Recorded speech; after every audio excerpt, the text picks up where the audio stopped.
Hi everyone. Today we are going to talk about Thomson effect. அதாவது Thomson விளைவு. அவரோட full name பார்த்தீங்கன்னா joule Thomson. So இவர் தான் இந்த எக்ஸ்பெரிமெண்ட் பண்ணுறாரு. எந்த இயர்னு பார்த்தீங்கன்னா 1851 இந்த எக்ஸ்பெரிமெண்ட் பண்ணுறாரு. என்ன பண்ணுறாரு, ஒரு காப்பர் பார் எடுத்துக்கிறாரு. அதில் பாருங்க, starting point A, ending point B, center of mid point C consider பண்ணிக்கிறாங்க. இந்த மிட் பாயிண்ட் சிக்கு ஈக்குவல் டிஸ்டன்ஸில் எம் என்ற ஒரு 2 பாயிண்ட் கன்சிடர் பண்ணிக்கிறாங்க. சரியா, 2 பாயிண்ட் சிக்கு ஈக்குவல் டிஸ்டன்ஸில். ஓகேவா, கன்சிடர் பண்ணிட்டு இந்த காப்பர் பாருக்கு என்ன பண்ணுறாங்க, ஹீட் அப்ளை பண்ணுறாங்க. ஹீட்டை வந்துட்டு அப்ளை பண்ணுறாங்க. ஓகே, ஹீட் அப்ளை பண்ண பிறகு என்ன பண்ணுறாங்கன்னா கரண்ட் அப்ளை பண்ணுறாங்க. இதுக்கு இந்த இடத்துல காப்பர் பாருக்கு கரண்ட் கொடுக்குறாங்க. காப்பர் பார் இஸ் ஒரு குட் கண்டக்டர், கண்டக்டிங் மெட்டீரியல். சரி, அப்போ கொஞ்சோண்டு ஹீட் ஆனாவே என்ன ஆகும், அதிகமாக கண்டக்ட் பண்ணக்கூடிய மெட்டீரியல். அப்போ கரண்ட் கொடுக்குறோம் இல்லை. ஸோ என்ன ஆகும், ஸ்டார்டிக்லேயே ஹீட் அதிகமாக அப்சர்வ் பண்ணி இங்கே லிபரேட் அதை வெளியே தள்ளிட்டே இருக்கும். ஸ்டார்டிக்கில் அப்சர்வ் பண்ணி இங்கே வெளியே தள்ளிட்டே இருக்கும். அதாவது ஏ டு சியில் ஹீட்டை அப்சர்வ் பண்ணும், சி டு பியில் ஹீட்டை எவால்வ் பண்ணும். ஸோ அதனால தான் this is good conducting material. ஓகேவா, அப்போ டெம்பரேச்சர் டிஃபர் ஆகுது. இங்கே இடத்துல அதிகமாகவும் இந்த இடத்துல கம்மியாகவும் ஆகுது. ஸோ அப்படி இருக்கும்போது இந்த 2 பாயிண்டில் டென்சிட்டி ஆஃப் எலக்ட்ரான்ஸும் டிஃப்ரெண்டாக இருக்கும். அதாவது எலக்ட்ரானோட அடர்த்தியும் டிஃப்ரெண்டாக இருக்கும். எம்என் இந்த பாயிண்டில் எலக்ட்ரானோட அடர்த்தி டிஃப்ரெண்டாக இருக்கும். ஸோ அப்படி இருக்கும்போது இந்த 2 பாயிண்ட்டுக்கு இடையே பொட்டன்சியல் டிஃப்ரென்ஸ் ப்ரொடியூஸ் ஆகுது. சரியா, மின்னழுத்த வேறுபாடு கிரியேட் ஆகுது.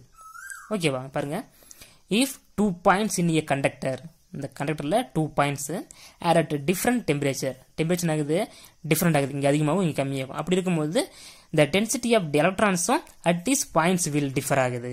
ஓகேவா, and as a result the potential difference is created between the 2 points. ஓகேவா, இப்போ potential difference கிரியேட் ஆகுது. ஓகே, இது யாரு சொல்றாங்க, தாம்சன். அதனால தாம்சன் எஃபெக்ட். ஓகேவா, பாருங்க கிராஃப் பாருங்க, திஸ் இஸ் பொட்டன்சியல், இது பொட்டன்சியல். இதில் ஃபர்ஸ்ட் என்ன பண்ணுது, ஹீட் அப்சர்வ் பண்ணுது, அப்போ இன்க்ரீஸ் ஆகிட்டே போகும். அடுத்து ஹீட்டை எவால்வ் பண்ணுது. எது, ஏ டு சி ஹீட்டை அப்சர்வ் பண்ணி சி டு பி ஹீட்டை எவால்வ் பண்ணுது. அப்போ டிக்ரீஸ் ஆகிட்டே வரும். இங்கே வாங்கி இங்கே புஷ் அப்படி தள்ளிட்டே இருக்கும், இங்கே அதிகமாக வாங்கி தள்ளிட்டே இருக்கும். அதனால தான் குட் கண்டக்டிங் மெட்டீரியல் காப்பர் பார். ஓகேவா, தென் கரண்டோட டைரக்ஷன்லேயே அந்த ஹீட் டிரான்ஸ்ஃபர் இருக்கிறதுனால, சரியா, இங்கே அப்சர்வ் பண்ணி இங்கே எவால்வ் ஆகுது இல்லை, அப்போ இன்க்ரீஸ் ஆகி டிக்ரீஸ் ஆகுது. அப்போ கரண்டோட டைரக்ஷன்லேயே ஹீட் டிரான்ஸ்ஃபர் நடக்கிறதுனால this is positive Thomson effect. ஓகேவா, positive Thomson effect. Example copper bar, silver, zinc, cadmium. So இந்த மாதிரி மெட்டீரியல்லாம் இது அப்சர்வ் பண்ணலாம். ஓகே, தென் நெக்ஸ்ட் இன்னொரு பார் எடுத்துக்கிறாரு, அதாவது அயான் பார். ஸோ அந்த பாரில் அதே மாதிரி ஒரு எண்டு ஏ, அந்த 2 B, center mid point C, equal டிஸ்டன்ஸில் 2 பாயிண்ட் கன்சிடர் பண்ணிக்கிறாங்க. அதுக்கு ஹீட்டு கொடுக்குறோம். சரி, அப்படி ஹீட் கொடுத்துட்டு மறுபடியும் கரண்ட் அப்ளை பண்ணுறோம். ஸோ கரண்ட் அப்ளை பண்ணும்போது ஸ்டார்டிங்கில் உடனே ஹீட் ஆகாது. ஏன்னா இதை விட இது கம்மி தான். ஏன்னா திஸ் இஸ் குட் கண்டக்டர், இது காப்பர் பார். ஸோ இதை விட இது கம்மி தான். அதாவது காப்பர், சில்வர், ஜிங்க், கேட்மியம் இதை விட இது கம்மியாக தான் கண்டக்ட் பண்ணும். ஸோ அதனால் ஸ்டார்டிங் பாயிண்டில் என்ன ஆகும், ஹீட் எவால்வ் பண்ணும். அதாவது சீக்கிரம் ஹீட் ஆகாது. ஸோ அதனால் குறைஞ்சிட்டே வரும். பாருங்க திஸ் இஸ் பொட்டன்சியல். அதே சேம் கான்செப்ட் தான், this is potential. Heat evolve ஆகுது, ஸ்டார்டிங்கில் அப்படி குறைஞ்சிக்கிட்டே வருது. அப்புறம் ஹீட் கரண்ட் ப்ரொடியூஸ் ஆக ஏ டு சியில் ஹீட் எவால்வ் ஆகும், சி டு பியில் ஹீட்டு அப்சர்வ் ஆகுது, இன்க்ரீஸ் ஆகிட்டே போகுது.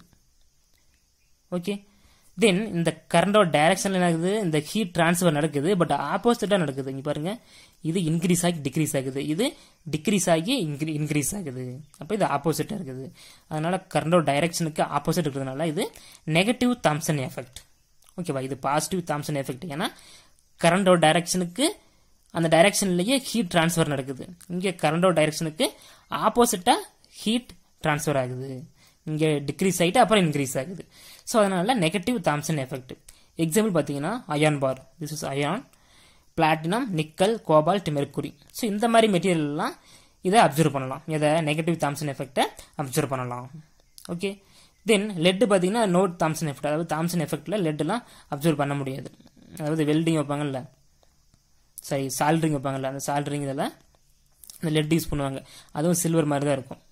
ஓகே, ஸோ சிம்பிள் கான்செப்ட் தான். This is reversible process. இது இப்படி போகுது, அது ரிவர்ஸாக வருது. அதாவது இன்க்ரீஸ் ஆகிட்டு டிக்ரீஸ் ஆகுது, டிக்ரீஸ் ஆகிட்டு இது இன்க்ரீஸ் ஆகுது.